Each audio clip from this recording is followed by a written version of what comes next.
Development Association. Thank you, Madam Vice President. During the last UPR review on Sri Lankan in November 2017, France and many other countries recommended to accelerate the restitution of lands confiscated by the army and set up a satisfactory compensation system, which Sri Lanka accepted. According to the International Institute of Strategic Studies of February 2019, the military balance, the Sri Lankan military has 2,55,000 active members. This is larger than the United Kingdom, Israel, France and Saudi Arabia. The 2,40,000 personnel in Sri Lankan army military remains in northeast region, including around 60,000 in Mullaitivu district, and continue to occupy the lands belonging to the Tamil and Muslim people. Sri Lankan Navy brutally assaults the Tamil fishers in Mullaitivu on 19th July 2020. The current militarization of Tamil Northeast highlights the intensifying risk of journalists and Tamil activists who already face intense police and military surveillance, as well as threats of violence, increased inhuman harassment. The statement released on Tuesday also called for the renewed and updated UN Human Rights Council resolution on Sri Lanka due to its failure to adhere to the commitments of providing accountability and justice for mass atrocities and war crimes. Militarization eliminates participatory democracy and civil societies that are heart of democracy and dissolve constitutional systems and democratic polity. Militarization is against reconciliation, accelerates hatredness and human rights violence. Thank you. Association Tendral, please. I'm Ramesh Kovindasamy, Tamil Nadu from India. During the last UPR of Sri Lanka in November 2017, many countries suggested that Sri Lanka should take immediate action in setting up transitional justice mechanism. However, this recommendation also failed to protect Elam Tamils from genocide and systematic occupation of Elam Tamils land by Sri Lankan military. Sinhalese are not native to the north and east. However, they were dominating the composition of the state agencies and the NGOs. The political personalities were also deploying these programs for the electoral political. I was the Northern Provincial Minister of Human Affairs, Rehabilitation, Social Service, Food Supply Distribution and Industries. The Provincial Council was not consulted in shaping these programs.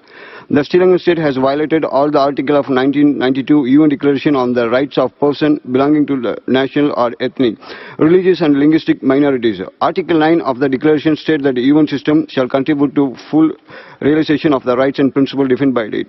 Furthermore, the 2030 Agenda for Sustainable Development was a result of a historic UN summit in September 2015. The agenda resulted in 17 Sustainable Development Goals, which were adopted by the world leader on 1st of January 2016. I request this Council to take an independent review of the work that has been carried out by the UN agencies in the North and East. The UPR review of Sri Lanka is not enough for this purpose. Such a review also established a guideline for further work in the North East. The outcome should also conform to 1992 Declaration and the 2030 agencies. Thank you. ABC Tamiloli. Thank you, Chair. My organization has followed the progress of the UPR since its inception. We note the deceit failure of some states of implement the recommendation of the first three reviews, as is glaringly apparent in the past review of Sri Lanka. The review of Sri Lanka also demonstrates the paucity of opportunity for a people, such as the Tamil people, who identify as a collective political entity that is as a nation, based on historical independence, ethnicity, language and customs to be heard and taken into account. Sadly, except for a few statements made by some countries like Austria concerning the rape of Tamil women, the Tamils as a people are not even named, the UPR is detamilized, to the point that anyone not fully cognizant of the fact of the 75-year-long Tamil-Sinhala conflict would not even know who is to be a party to reconciliation. Indeed, it was the systematic dismantling of the existence of the Tamils as a distinct nation in Sri Lanka that led to a 30-year-long war. We are alarmed with the government assertion that it aims to create a true Sri Lankan identity, which is Sri Lanka is a code term for Sinhala Buddhist state. At this juncture, we call for the establishment of a transitional administration under international supervision in the north and east of Sri Lanka, the traditional homeland of the Tamils, as an urgent measure to stop the ongoing destruction of Tamil peoples. Finally, taking note that the government reject all recommendations most likely to bring about accountability and remotely. Gracias. Tamil Hagan, please.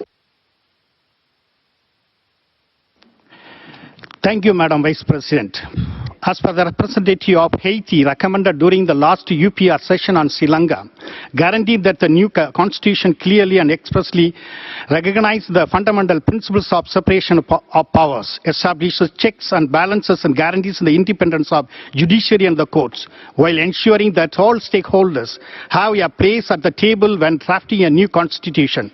According to the proposed 20th Amendment, the President of Sri Lanka will be immune from all legal proceedings during the period of his or her presidency. President may assign to himself any subject or function. Additionally, shall remain in charge of any subject or function which has not been assigned to any minister.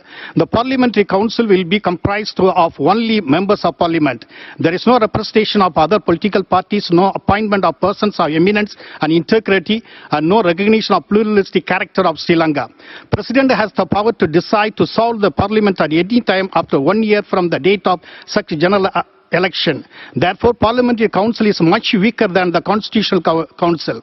The President can unilaterally remove the Prime Minister, 2 members of Parliament nominated by the Prime Minister, the leader of opposition, non-cabinet minister and deputy ministers at any time for any reason and appoint anybody to that post. The National Procure Commission and Auditing Service Commission have been abolished. There is no limitation for appointing ministers, non-cabinet ministers and deputy. Gracias. African Heritage Foundation, Nigeria. Thank you, Madam President. During the last OPS season on Sri Lanka in 2008, 12, 17 at the NGOs and Human Rights Counseling member made large number of recommendations and commonly translated into the Persian action. Unfortunately, many of the recommendations made in 2008, 12, 17 were totally rejected by the Sri Lankan government. However, we are concerned at the recent genocide of Tamil in 2009. Sri Lankan government killed more than 147,000 people in 6 months. UN mechanisms failed to protect extreme genocide. We are regret that the government refused and acknowledged on neutral genocide and discrimination against Tamil ethnic cleansing in Sri Lanka. Since those days, mechanisms to exclusion even more than opt against the Tamil are still committed today northeast of Sri Lanka. The new administration must urgently repeal repressive laws, elimination, discrimination against Tamil, and hold security forces accountable for human rights violation, including attacks against Tamil civilians and rape of the forms of sexual violence against women. For example, they were still used to make the for morning Tamil north and of the Sri Lankan government is still occupying Tamil lands in north and east of Sri Lanka. We call the government of Sri Lanka recognize the Tamil rights of self-determination. We demand international community to take the necessary measure to prevent Tamil ethnic from extermination in Ireland, actionability and just most of state-to-state relationship. Thank you, Madam President. Solidarité internationale pour l'Afrique. During the last UPR of Sri Lanka in November 2017, many countries suggested that Sri Lanka should take immediate action in setting up a transitional justice mechanism. True, though Sri Lanka has promised that in the 2015 joint resolution 30/1 nothing has been implemented on ground. But last March 2020, Sri Lanka new regime withdrew from the resolution. The government turned down basic recommendations focusing on the need to end impunity and investigate serious allegations of war crimes, crimes against humanity and genocide. Since the last cycle of the UPR, Sri Lanka has not witnessed any major change in approach toward reconciliation with the Tamils except for token gestures. Full-fledged militarization of Tamil areas continued. Tamil women continue to be harassed by the armed forces. It's the duty of the UN member nation of convince to Sri Lanka to accede to the Rome Statute of the International Criminal Court and draft a law on cooperation between the state and the ICC. Sri Lanka must impunity for human rights violation and fulfill legal obligation regarding accountability. A strong Witness Protection Act must be made functional. All the military establishments in the north and east should be dismantled. The state-sponsored singleism of the Tamil area must be stopped immediately. With right to self-determination and independence as a fundamental human right similar to peoples of Bosnia, Timor, South Sudan, we people of Ulan Tamils repeatedly calling on the international community to adhere to the international human rights fundamentals. Absent. Jeunesse étudiante tamoul. Merci, Madame la Thank you, Madam Vice President. Since the last UPR cycle, Sri Lanka has seen no major change in its approach for reconciliation with the Tamils.